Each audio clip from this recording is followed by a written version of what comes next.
Assalamualaikum warahmatullahi wabarakatuh.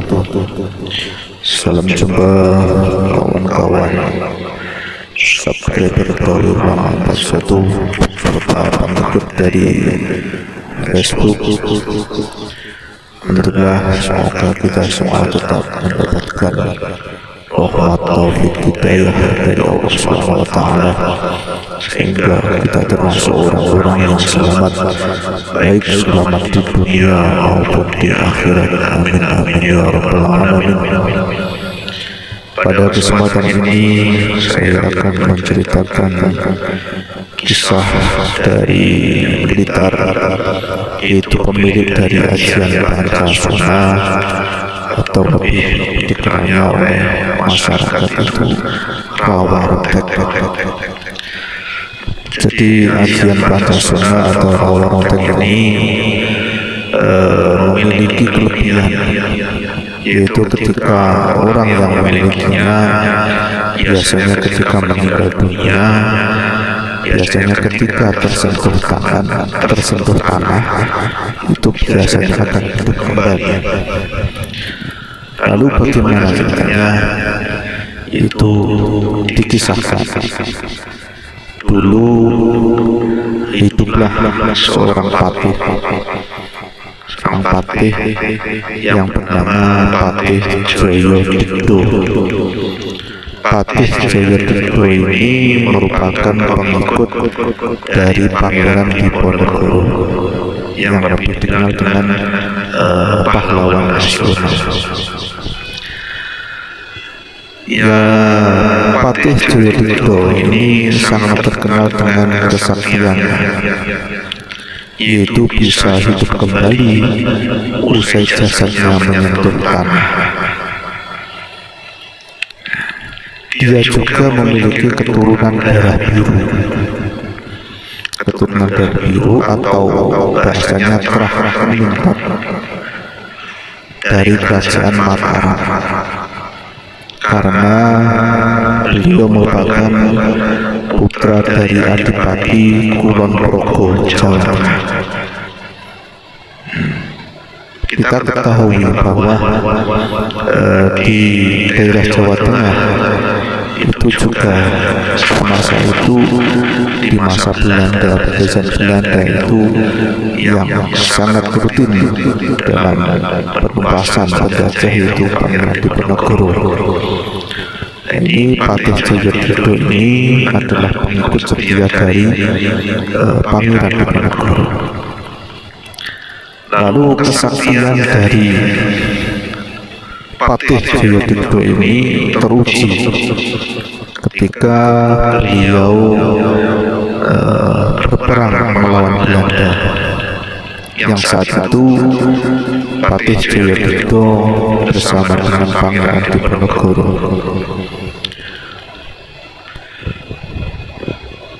Pengikut dari Pangeran Diponegoro, yaitu Patih Jayadikdo, saat itu ikut berjuang melawan penjajah Belanda. Bahkan dia ikut perang gerilya, meskipun saat itu Pangeran Diponegoro telah ditangkap dan diasingkan. Jadi saat Pangeran Diponegoro tertangkap dan diasingkan, Patih Jayadikdo dengan gesit dia tetap berjuang melawan Belanda. Patih Jayadikdo menjadi orang yang paling ditakuti oleh bangsa Belanda, karena dia itu memiliki kesaktian yang disebut dengan ajian Pancasuna atau yang lebih dikenal dengan Rawarontek. Dia dapat beberapa kali hidup meskipun sudah dieksekusi oleh bangsa Belanda. Begitu jasadnya dibuang, dia dapat hidup kembali tanpa sepengetahuan dari tentara Belanda. Namun pada saat itu wilayah Yogyakarta banyak dijaga oleh para tentara Belanda. Maka dari itu Patih Jayadikdo berpikir ia memilih berperang secara gerilya. Maksudnya gerilya itu sembunyi-sembunyi. Dia menuju ke arah timur. Disertai dengan pengikutnya, dia berjalan ke timur. Dia menuju ke Jawa Timur, tepatnya di bagian Blitar bagian selatan. Nah, di kota ini tanpa ternyata di kota ini zaman dulu, zaman Pangeran Jayadikdo, zaman Patih Jayadikdo, di kota ini ternyata Patih Jayadikdo sembunyi-sembunyi. Di kota ini tanpa sepengetahuan penguasa kota Blitar saat itu, Patih Jayadikdo beserta pengikutnya melakukan perlawanan terhadap penjajah Belanda. Sehingga pada saat itu bangsa Belanda merasa takut oleh karena kesaktian atau ajian dari Patih Jayadikdo. Akhirnya Belanda melepaskan pengawasan terhadap Kabupaten Blitar. Dengan adanya hal itu membuat Adipati Blitar merasa heran. Siapa yang menakut-nakuti Belanda sehingga melepaskan kota Blitar saat itu? Padahal saat itu yang menakut-nakuti atau yang membuat gempar bangsa Belanda adalah Jayadikdo. Tapi karena Jayadikdo memilih perlawanan secara sembunyi-sembunyi, maka saat itu Adipati Blitar tidak mengetahui kedatangan dari seorang yang sangat luar biasa kesaktiannya, yaitu Patih Jayadikdo.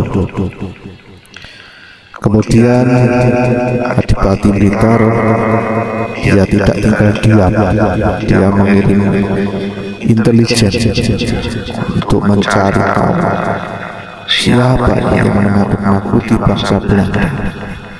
Akhirnya dia mengutus Telik Sandi dan menemukan bahwa ternyata yang menakut-nakuti Belanda saat itu adalah Jayadikdo dan pasukannya yang sembunyi di sebuah hutan yang termasuk saat itu merupakan Blitar bagian selatan.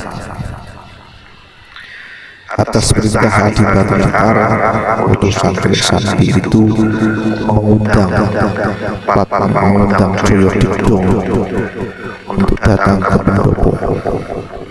Namun permintaan utusan dari Adipati Blitar itu ternyata ditolak dengan halus oleh Patih Jayadikdo.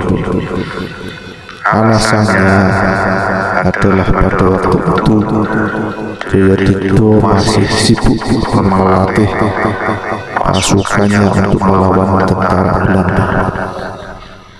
Jadi di tengah hutan beliau melatih tentaranya untuk supaya menjadi pasukan yang pilih tanding guna untuk menumpas para penjajah Belanda.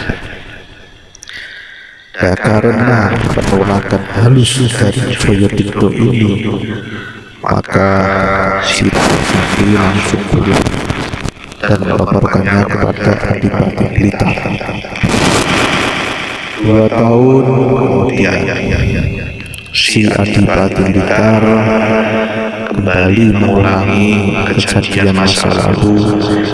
Dia mengutus Telik Sandi atau intelijen guna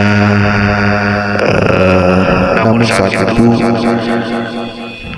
Patih di Kabupaten Blitar, dulu itu belum kabupaten, namanya itu Kadipaten Blitar. Saat itu Patih di Kadipaten Blitar saat itu sedang meninggal dunia dan harus dijadikan pengganti. Maksud Adipati mengirim utusannya itu untuk si Joyodigdo itu untuk bersedia supaya menggantikan patih yang meninggal dunia tadi. Dikarenakan banyaknya tentara Belanda yang meninggalkan daerah Blitar karena serangan dari pasukannya, maka Joyodigdo bersedia menjadi patih di Kadipaten Blitar. Sebagai keturunan darah biru atau terah nikmat yang pernah tinggal di keraton, ketika Joyodigdo diangkat menjadi patih, sudah tidak asal lagi dengan sistem pemerintahan. Karena dulu dia di Mataram juga merupakan orang yang sangat penting, karena dia merupakan keturunan dari ningrat atau terah kerajaan. Maka sang patih pun mampu mengambil kebijakan yang sangat baik. Hal inilah yang membuat salut sang Adipati kita, sehingga sang Adipati memberinya hadiah sebidang tanah yang sekarang berada di Jalan Melati, Kota Blitar, atau yang lebih dikenalnya kalau sekarang di Padepokan, itu di Padepokan Joyodigdo di Kota Blitar. Kalau ke Blitar itu Jalan Melati, di sebelah timur baratnya masjid besar itu. Dari pemberian tanah tersebut, Joyodigdo akhirnya membangun rumah besar beserta keluarganya yang diberi nama Persanggrahan Joyodigdo. Sampai sekarang masih ada. Rumah yang dibangun oleh Joyodigdo ini hingga saat ini masih berdiri kokoh. Kalau saudara-saudara pernah ke sana, itu pastinya akan melongo ya. Jadi ukuran rumahnya itu tinggi, terus pintunya tinggi, jendelanya mungkin ukuran jendelanya sekitar 7-8 meter tingginya. Pintunya berkisar 4 meter, murni dari kayu. Jadi kalau saudara ibu melihat rumahnya dari dekat, itu mendekat saja sudah akan merasakan aura yang sangat kokoh. Maksudnya melihat rumahnya saja itu mau bertindak jahat itu sudah berpikir 2 kali. Jadi seperti kita itu mendekati sesuatu yang sangat kokoh, mau pakai cara apa itu sudah down dulu, biasanya begitu. Sebagai manusia biasa, meskipun mempunyai ajian Pancasuna, Patih Joyodigdo akhirnya wafat pada tahun 1905 pada usia 100 tahun lebih. Dengan ajian Pancasuna ini, seseorang tersebut akan bisa hidup kekal hingga abadi. Tapi sebagai seorang biasa, seorang makhluk tidak ada yang abadi. Semua pasti akan mati. Seseorang yang mempunyai ajian Pancasuna atau orang ini dikatakan hanya bisa meninggal dunia apabila tubuhnya dipisahkan menyeberangi sungai dan digantung agar tidak menyentuh tanah. Jika jasadnya menyentuh tanah, maka bagian-bagian tersebut akan bersatu dan orang yang mempunyai ajian Pancasuna ini akan bisa hidup kembali. Itu. Lalu singkat cerita, yang Joyodigdo atau terkenal Patih Joyodigdo dikabarkan pada saat itu pernah wafat atau meninggal dunia sebanyak 3 kali. Kalau di Surabaya itu ada namanya Mbah Soleh. Mbah Soleh itu kuburannya juga banyak. Tapi setiap akan dikuburkan pada saat jasadnya menyentuh tanah, maka akan hidup kembali dan langsung bangkit, kata Mbah Lasiman yang menjadi juru kunci makam Ki Jayadikdo. Beliau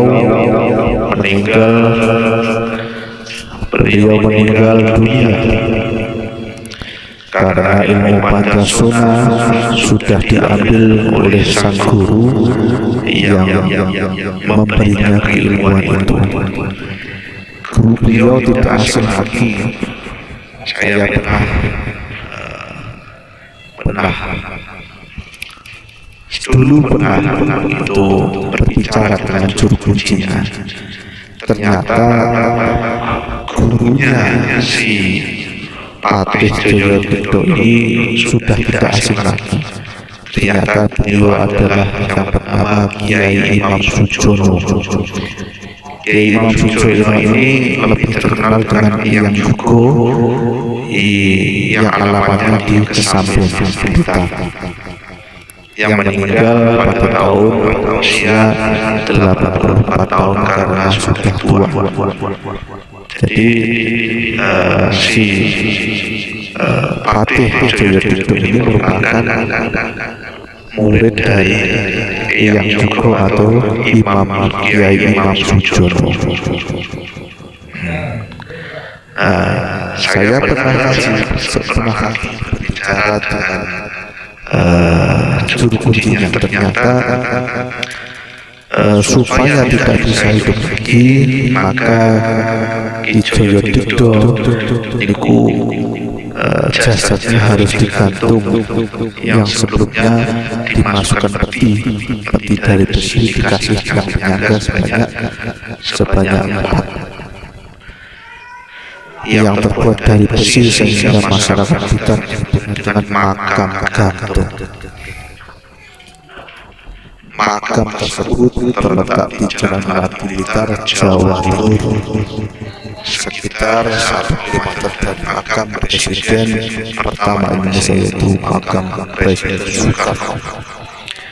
Tetapi setelah saya berbicara lanjut dengan Mbah yang menjaga atau juru kuncinya di makam Ki Jayadikdo tadi, ternyata yang digantung adalah ilmunya dan pakaiannya Ki Jayadikdo, bukan tubuhnya. Jadi ilmunya oleh Mbah Hyang Jugo itu sudah dilepaskan, dan bahasanya itu ditempatkan di atasnya makam atau yang sekarang dinamakan dengan makam gantung.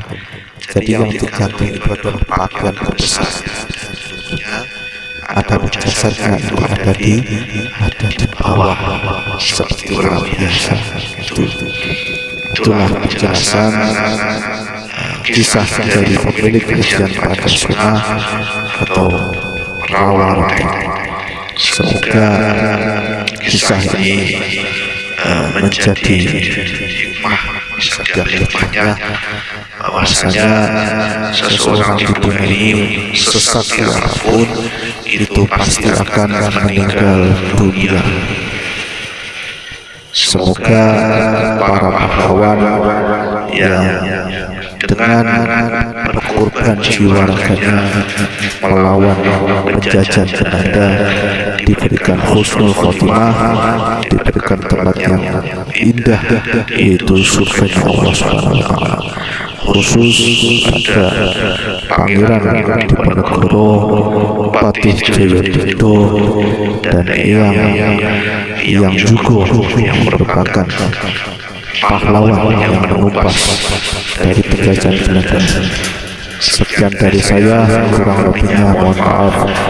Apabila bermanfaat, silakan like, share, komen. Yang belum subscribe, silakan subscribe. Sekian dari saya. Wassalamualaikum warahmatullahi wabarakatuh.